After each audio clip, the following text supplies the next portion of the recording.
you got to be on a laptop if you really want to be moving, if you really want to be doing a lot in one sitting, you got to be on a laptop. And that is going to hurt for a lot of people. This is Good Sellers, a podcast for collectors who want to learn how to sell the cards they don't want so they can get their hands on the cards they need. In every episode, we uncover the secrets collectors use to move their cards so you can sell more and sell faster. Let's get started. Hey, this is JB. I'm the CEO of Stack and your host for this episode of Good Sellers.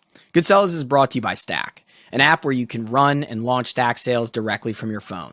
Using Stack, collectors will claim what they want from your sale, and then Stack will automatically reconcile who claimed what, send out your totals, collect payment, and create the labels so that after a sale, all you have to do is hit print and drop your package at the post office. Today, I have one of my favorite Twitter follows on the show, Don Shaw, or as many of you know him, GeoWiz34.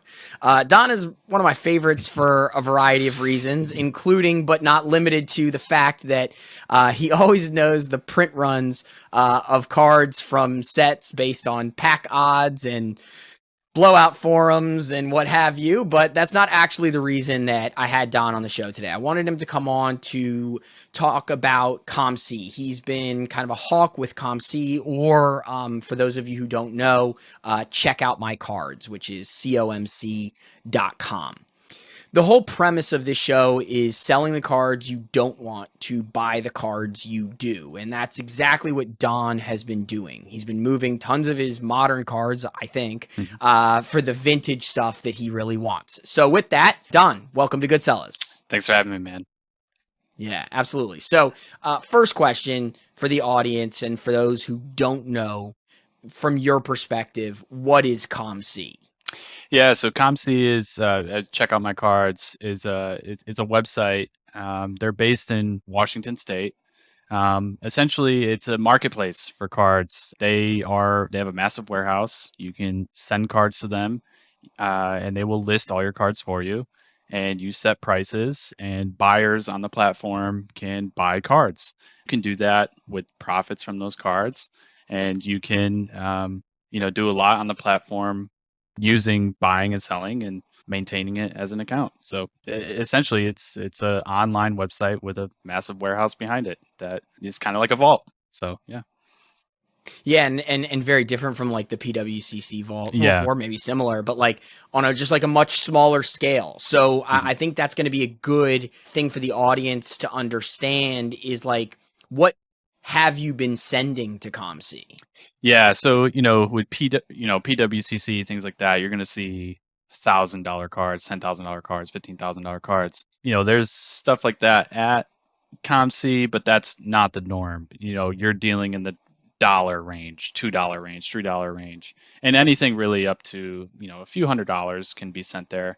What I'm sending these days is a lot of the new modern releases. If I open a box and I have a few refractors, I just let that stack kind of build up over time, and then I just will send them 100 to 300 cards at a time of big names or prospects, things like that. So that's kind of what I'm sending it now, or patch cards, low end patch cards, low end auto cards, serial numbered cards, any Bowman Chrome. If it's Bowman Chrome and it's shiny, it's going right. So especially for the newer guys. So nothing too crazy. My threshold kind of starts at, if I think it will sell for $2, $3, that's a good candidate for me to send in.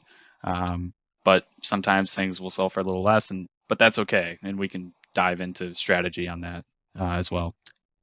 Okay, so you build up this stack of, for lack of a better word, this stack of cards that you want to send off to COMC. Maybe you build it for 3 months at a time, and then what's the process? So you have these cards. Do you need to separate them in any sort of way? What's the process for getting your stack of cards over to COMC? Yeah, so essentially COMC, they have a few different tiers that you can send cards in.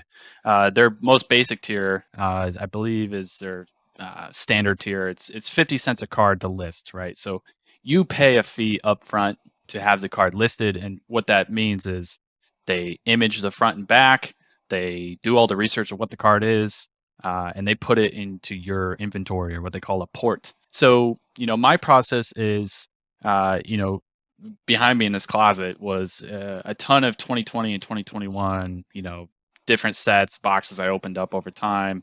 And I started off there of cards that were already in my inventory that I had, and I just flipped through, and if it wasn't Juan Soto and it wasn't Mike Trout or things like that, or Ohtani, it's a candidate, right? So, I will do a little research into what the card will sell for on COMC or eBay. If it's $1 up, it's going. Kind of my process. So again, anything autographed or patches or memorabilia, that's a good send, really. Kind of, if they're in the league today, it's a good send. So that's kind of dealing with my own inventory. But how I deal with it at card shows is a little different, because I've submitted through card shows now, and I think that's a really unique opportunity as well to buy up lots of, from dollar bins or build up inventory, and just knowing that over time, you can make a decent amount of money back. So that's kind of the strategy. I actually don't know the answer to this question. So for the audience, I just sent, I think, about 2,500 cards to COMC. I totally understand how their platform works. I used it a long time ago. I've kind of gone back and forth with COMC is great, but there's a 50-cent fee for each card. And if I do a stack sale on Twitter, there is not a 50-cent fee for each card. Also, I kind of control what sells on Twitter. So there's benefits and downsides. But with that, my question that I don't know, even though I do use COMC, what is the benefit to dropping off in person? Is there one? You don't get like a discount or anything like that. It's you don't have to pay. I believe there may be a benefit with the shipping. I forget, but it just is peace of mind. Like, it's in their hands. They help you. You do the submission right there in front of them, and they print the label. You give them your BCW 200, 400, 600 count box. It's all there, and they tape it up and they label it, and that it's going to go to them, right? So maybe a little bit of peace of mind. I'm not sure if there's like a shipping discount or anything, because they do ship everything back. So interesting. Yeah. How did you decide that COMC was a good place for you to sell? From a personal standpoint, back in like February, March, my return to office was imminent, right? So, I live in DC. There's a lot of commuting and stuff like that. So I knew my time was going to be shrunk a little bit. And I was being a little, I was thinking about that of, I was selling cards on eBay, and, that's, if you have $100 card, $200 card, it's eBay or Twitter is probably the best place for it.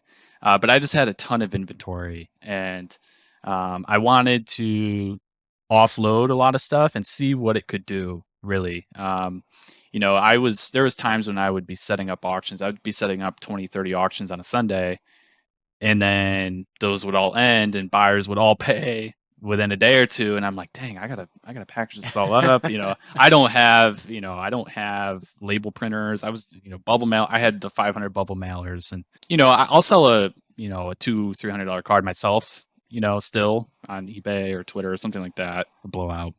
But, a lot of this stuff I just wanted to move. I don't want to send, plain white envelope cards, just hundreds at a time. That's just, I don't have that time right now. So it was really just a time factor, and just seeing what the money can do, which, we can get into what that's been able to do on COMC as well, if you want to jump into that.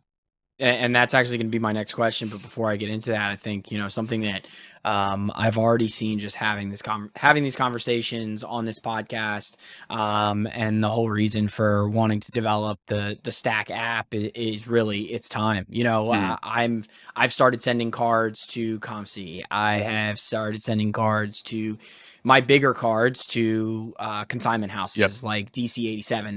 So like I've got like my COMC. If we look at my it's not really a tech stack because it's all services actually. So it's like my service stack. I've got, $1 to $10 cards for the most part are going to COMC. Mm-hmm. And then I've got my $20 to $500 cards are going to DC87. Mm-hmm. And then what we're trying to build is kind of a way for cards of any of those sizes for the most part, the idea being that really the group that we're going to be servicing is going to be that like 1 to 50, Yeah. $1 to $100 card, which is what we're all trying to figure out, which is what's the best way to do that. COMC is beautiful. Mm-hmm.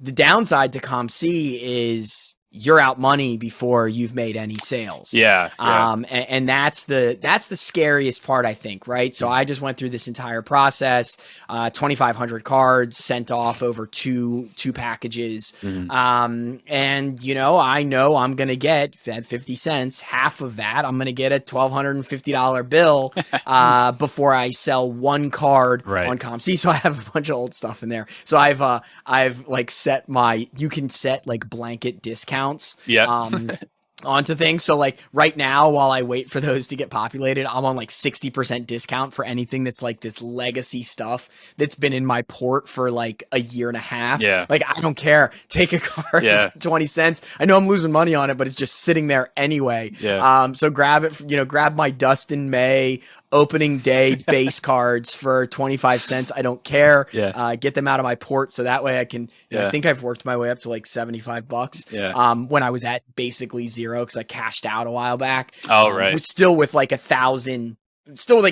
cards in my port. I learned the hard way. I sent things, okay. So here's things that you shouldn't send. Okay. Like, Tristan Thompson, 8th year, blue velocity. Like you got to think, is someone actually going to buy this? Yeah. So why don't we get into that before we get into what you've kind of built your funds on and kind of how you're grabbing stuff now that you've wanted for your PC. For those of you out there in personal collection, what would you advise? Like what actually sells on COMC? Yeah, I'll take it from like from personal inventory, but also like card shows when I'm buying a lot of singles at once. What I look for is like, I stopped really paying attention to like deep football probably 5-6 years ago. I know probably 100 names in the NFL, right? If you're not in those 100 names, I'm not buying your card, right? Like, if I know the NBA and baseball. Baseball is my bread and butter. My thing with baseball is like, if you're not a top 5% player, I'm not buying your card to send to COMC. I'm not going to purposely buy your card and send it. If I have it there and I think it's like $1.50, $1.75, I'll send it off, right? Dustin May, blue refractor Topps Chrome, that's probably going to sell, right? I'm non-rookie card, but you look sometimes on COMC and cards are selling for like 40 cents and you're like, that's a loss for that person at this time, at this point, right? And you see it a lot of like, I'll use 2022 Bowman for an example. Ellie De La Cruz, Khalil Watson, all these names. Like if you had refractors of those guys, you could probably sell that on eBay, but you should probably send it. But what happens when a new release comes out? Everyone's ripping rapidly, and then they have a bunch of base first Bowman paper cards, and they have a bunch of base first Bowman Chrome cards, and your options are either like Twitter stack sells, just sell it as a lot, eBay sell it as a lot.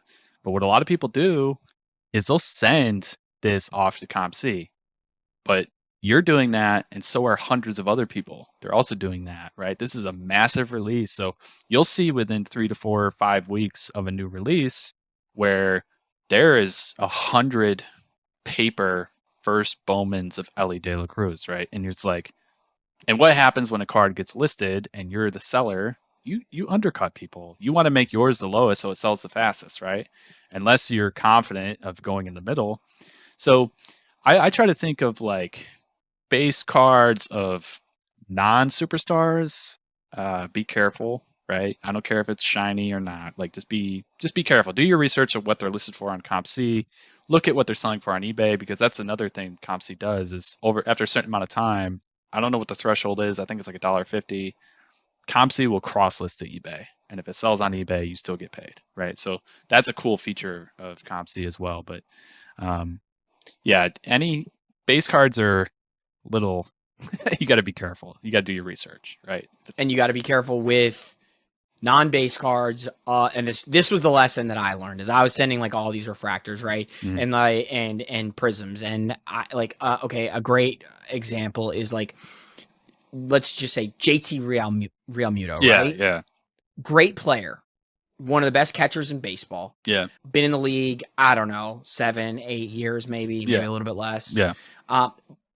There's no reason that a JT Realmuto, like, he's a multi-time all-star, shouldn't sell. The problem is he doesn't have a market. Right. So if you send a 6th-year JT Realmuto card, Yeah. it's not that it's not worth $2.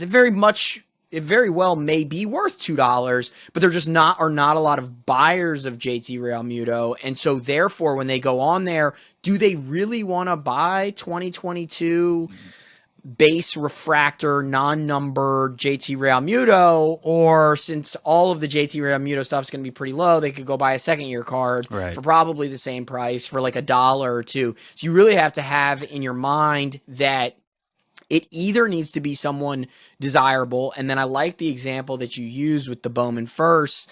The tough thing that happens, especially with Bowman, is you almost need like action. Action is probably the most fun part of COMC. Oh yeah, watching a guy throw a touchdown or throw 5 touchdowns. Yeah. And then your cards sell. Yeah, I'm sure. I'm sure Tua was flying off COMC the other day. I saw this earlier in the year with like. I had a bunch of like Byron Buxton cards from like 2015, 2016, 2017, and I had those in my port. And of course you did. Yeah, I woke up the next morning. They're all gone. And they were like the COMC email summary came through, and I sold like $32 worth of Byron Buxton cards.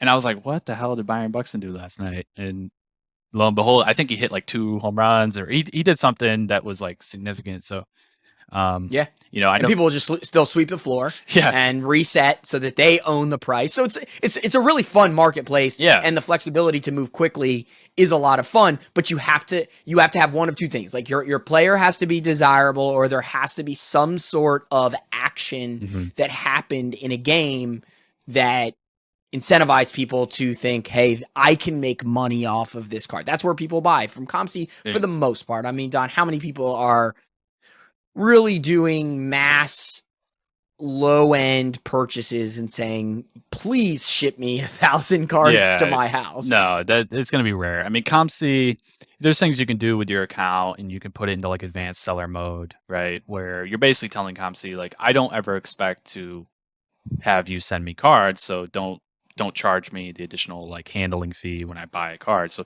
there's people that flip, and there's buy a card for 50 cents, try to sell it for 80, and you just try to repeat that. And there's people that actively do that, but like you're not going to get rich off COMC. Like, this is a dumping grounds for your cards. And there's times when I've been able to like, I grew up collecting Derek Jeter, and I saw a card with him with like there's a card with like a globe or a map in the background. And, I went to school for geography, like mapping and cartography and cool stuff like that. And I was like, oh, that's cool. So I went through like trading card database, and I looked at all the late 90s cards that have like some sort of geography element. And I just looked up all the sets, and I went to COMC, and I think I bought an entire insert set, 20 card insert set. I think like half the people are Hall of Famers. It's got Glavine, Maddox, Vlad, Edgar Martinez, Griffey, Jeter. I think I bought an entire 20 card insert set from the late 90s for like $7, and I just thought it was cool, right? So there's that collector's aspect, and they sat my port for a while until I had about 50 cards, and I bought, a Gaudy card of a Hall of Famer. And I was like, okay, it's time for this to be shipped to me, but man, I don't know if there's people building up an inventory of 1,000, 2,000 cards at a time and having it shipped to them. I don't know. Most of us are trying to go the other direction. Yeah, you're trying to go the other direction. I don't know. Maybe there's people that are like crazy super player collectors. I can tell you that they do exist. Yeah. As someone who has done tons of stack sales on Twitter, especially when I was first getting started, I love the collection that I have now, and bless his soul, Juan Soto, helped me to build this collection that I have by winning a World Series and batting title and all those things. But when I was first getting started and I was doing these small and very, very low end stack sales, I mean, I'm talking 35-cent cards. Oh, wow. I didn't know that. Wow. Don, I was like, I'm gonna dig up those tweets. Low end. Wow. Yeah. They exist. That's awesome. Go look 2019, 2020. I mean, I was great. And then the pandemic hit and I was just having fun with it. And I was watching my follower count grow as I posted more and more people bought from me. So it was kind of like, it was two things. Like I was getting a couple bucks back off of boxes and I was building like this, little community of buyers and sellers, which I was like excited about. But let me tell you, there are definitely people out there. Yeah. Who I could, I would sell 200 base cards to, and I'm like, what is this person going to do with these? And but they're out there. But for the most part, I think people are trying to get cards out of their house, get mass amounts of cards out of their house rather than into their house. Yeah, that's fascinating. You said that because like with Twitter and Blowout and eBay, you'll recognize names and you'll have people you'll want to go back and buy from. So you can save a seller on eBay. You follow someone on Twitter, you talk to them, DMs, and Blowout, kind of the same thing. One thing where COMC, this is not necessarily criticism, but where it lacks is like, there's no peer-to-peer messaging on COMC. You can't message a seller. You can't. I don't think you can save sellers. So there's kind of like it doesn't have that repeatability, right? I would love to go out and say like, hey, every 60 days I'll probably have a new shipment there, right? So keep coming back, right? But I've found ways to do that with like Blowout. On Blowout forums, there's a section like spam your COMC page. So I have my own thread, and every 10, 15 days I say, hey, new inventory or running 25% off, send offers, So yeah, you got to work a little harder to advertise on COMC. But there's avenues to do that. So, it's interesting. And I think you can look at the pros and cons of it, right? And it's something that we've had very in-depth conversations about regarding Stack, is like the ability for commenting, because the Stack interface is going to look a lot like Instagram. And we've had a lot of conversations as to whether we're going to allow commenting and DMs. And I think the rationale is, and COMC looks at it, I would assume this way, is that they don't have to deal with the BS. Right? Oh, right. They don't have to deal with the eBay seller who is just a complete jackass. We've all received those messages on eBay that you wish you didn't have to receive. And sometimes I wish there wasn't a way for people to communicate with me on eBay, and it was literally just a transaction. My heart every time I see you have a message on eBay, it drops. It is not a positive emotional response from me when I see I have a message on eBay. The amount of, it's like, 9 out of 10 times it's someone's got something to say. I mean, like, it's simple as like you list, like a great example. I listed, like you talked about, like 30 cards at once, right? At one time on eBay. This was recently. And it was the Soto Sapphire. Oh, yeah. Soto doesn't have a base Sapphire. He doesn't have a rookie Sapphire. He has a rookie Cup. He didn't have one in 2018. And like some guy messages me, has no intention of bidding on the card, buying the card. He just messaged, because I copied a previous listing, because I'm not going to sit there and make every new listing. And it had RC in my listing. And he just wanted to let me know, hey, you should end your auction. This isn't a rookie card. And I'm just like, I mean, okay. For the most part, if someone's going to buy like a $500 card, they're going to know a little bit. And so I was just like, sounds good, man. Like, I'll let whoever wins know that it's not a rookie card. And if they want to cancel, they can. Yeah. And on COMC, you don't get any of that nonsense, which is nice in a way. Yeah. And I've actually turned off offers on COMC. So it's literally just buy it or don't. You buy it or don't buy it. Yeah. Yeah. I mean, there's definitely some cards on COMC that are incredibly high, right? And when you go to make an offer, they auto reject up to 90%. And it's like, man, that card, it in your heart, like that card's never gonna sell. And I definitely see, like, man, eBay is the eBay police. Why'd you list it this way? Man, that is frustrating.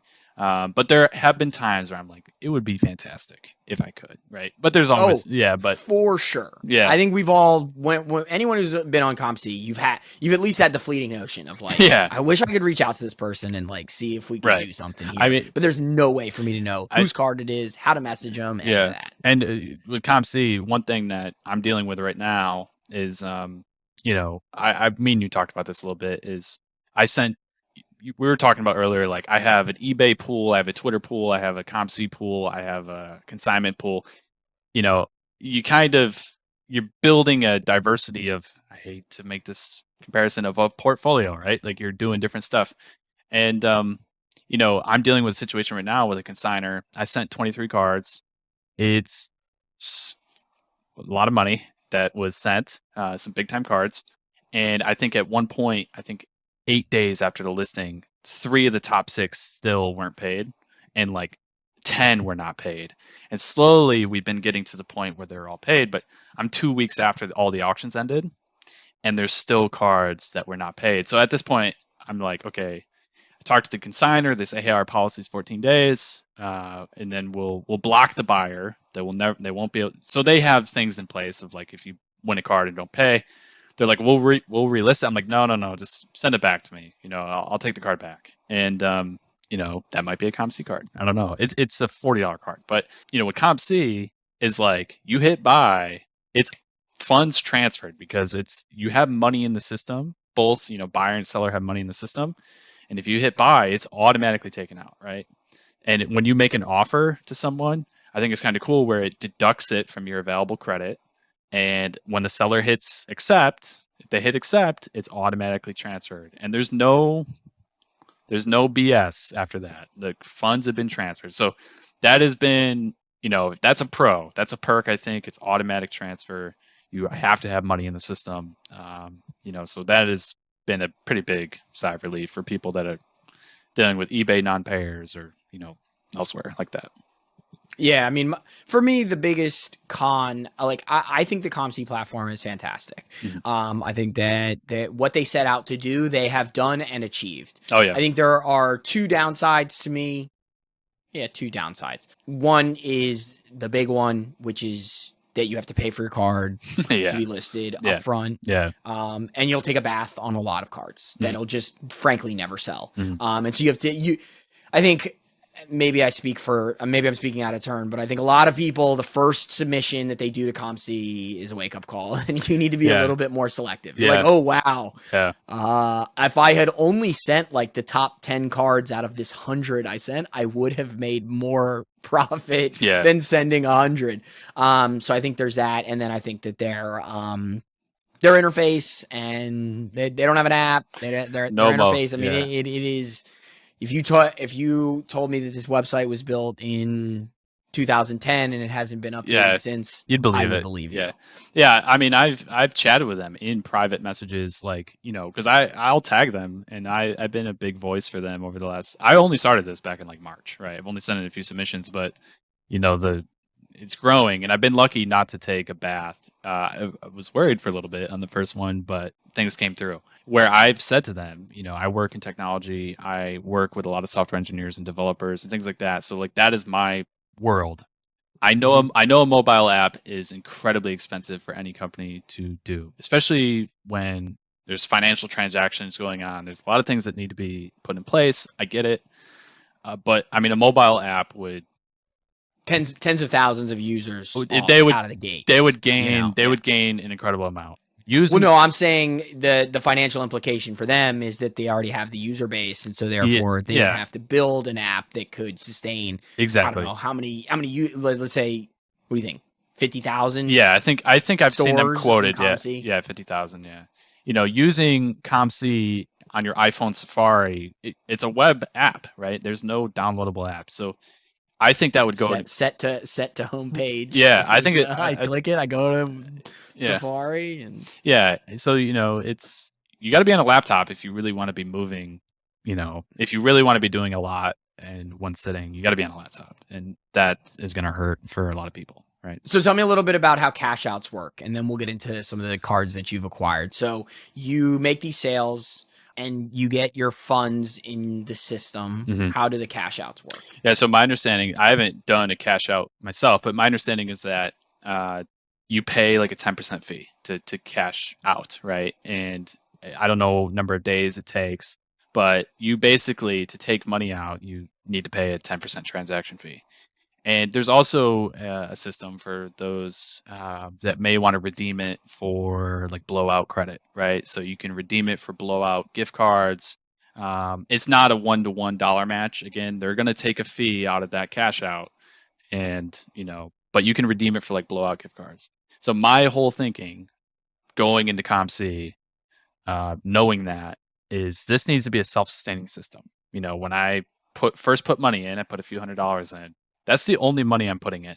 And if I'm going to take money out, my mindset is use whatever I'm growing, to buy cards, and every few months send myself a 1933 Gaudi, or some oddball 1920s card or something like that, or something from the 50s, or a Soto card or something like that. So I kind of treat it as like self-sustaining. Now, if I got to a point, in like an emergency situation where I actually needed the cash, I may execute on that. But yeah, just if you want to take money out, just keep in mind there's a 10%. Is that your experience? Was it 10% or 15 or? Yeah, it's something like that. And I had better experience just paying the 10% and having them PayPal me versus the blowout thing. The blowout one took longer. It didn't. It felt. I don't remember having a good experience with that, and so I was like, screw it, I'll just pay more for my money. Yeah, and I just want it in my PayPal. Yeah, get your money. Yeah. So tell me about your self-sustaining model. Okay, so how many cards did you send to start? How much what was your down payment to become a COMC buyer, and have you put more money in since? Walk me through your self-sustaining COMC business model. Yeah, so I'm just going to pull up some stats here. So my first batch was, I first put in $200, right? I did my research and understanding like how the fees were going to, you pay fees up front. So I put in $200, and my first batch was 196 cards. So I paid about 80 something dollars, $88 to list those cards. I went into this whole thing knowing, my $200 and whatever I was sending them I probably wasn't going to see profit for several months. You got to be in that mindset that like, it's going to take time. It takes time to list these cards, get them in, get your shipment in, post pictures, all that stuff. So my first 196 cards were a mix of everything from back there, of last year's products, everything from Topps Chrome to Bowman Chrome to Tribute, Relics, flagship, parallels, foils, things like that. And there's definitely cards I took a loss on, right? When I sent them, in, it was 50 cents. After a while, I was like, man, this thing is not going to sell. I sold it for 40 cents or 30 cents. But I think the strategy for me, and the strategy moving forward, and looking at my stats right now, I've had 4 shipments of 150 cards or more. Of my thinking is have a dozen or 2 dozen cards that will pay for the listing fees, right? If you have, if you have 10 cards, 20 cards that, are $10 cards, and you think they'll sell within a month after being listed, and it pays for the submission fees, everything else is just inventory long term, and they will sell. And there's other things, but that's my thinking. I'm kind of hedging my submission, right? With maybe some stuff that may not sell immediately, but definitely some stuff like I had a bunch of 2018 Acuna, updates. If I see those in a bin for $10, $15, I'll buy them up and submit those. And but yeah, that's kind of my strategy. Is if you're sending in a lot of cards, make sure a small batch will cover you. That's kind of my way of avoiding a bath, right? So, yeah. And ever since then, every 4, 5, 6 weeks, I've been doing the thing. Chantilly shows 3 times a year, 4 times a year. I'll go to Chantilly, I'll go to the National, I'll be buying things up and submitting, throughout the year. So in just a few months, a few submissions, I've done close to 2,000 in sales off 500-600 cards that I've sent them. So yeah, with just minimal work, right? Like minimal work. That's what I think the big thing for the audience is with COMC. You don't need to separate them out. You don't need to tell them what you're sending them. You literally put cards in a box. Mm-hmm. You print out all you have to tell COMC is how many cards. Yep. And you don't even have to be accurate. You just, I think you need to ballpark, be like 10%. Yeah. So like ballpark of how many cards you're sending them.